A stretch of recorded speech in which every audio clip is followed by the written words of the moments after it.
कान्तिपुरकै होला पत्रिका त्यसमा चाहिँ विज्ञापन हुन्छ नि एसएलसी पास महिनाको 20-25 हजार तलब ओहो टाइपको हो अनि फोन गरेँ अनि फोन गर्दा एउटा रमाइलो किस्सा के छ भन्दाखेरि चाहिँ कति राति 8-9 बजीतिर फोन गरेको थिएँ कि अब मलाई त जागिर त चाहिएको छ नि त जसरी भए पनि अब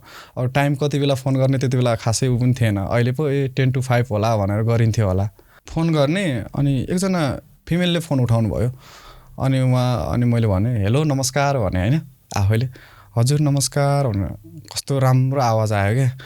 अनि तपाईहरुको विज्ञापन मैले कान्तिपुरको पत्रिकामा देखेको थिएँ एसएलसी पास महिनाको 25,000 तलब हजुर हो कहाँ आउने होला तपाईहरुको अफिस कहाँ छ भनेर सोधेँ मैले अनि उताबाट जवाफ आयो चाहिँ एकान्त कुना भनेको अब मलाई ठाउँको नाम चाहिँ थाहा छैन अब केटी मान्छेले फोन उठाएको छ अनि भनेको छ एकान्त कुनामा आउनु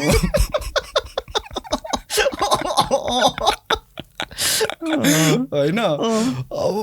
के हुन्छ होला ल त्यो रातको 8 बजे हैन साच्चै ठाउँको नाम हो कि के हो म ठाउँको नाम त थाहै थिएन एकान्त कुना भन्ने बित्तिकै चाहिँ मलाई चाहिँ के भयो भन्दाखेरि चाहिँ मेरो सोचै अलि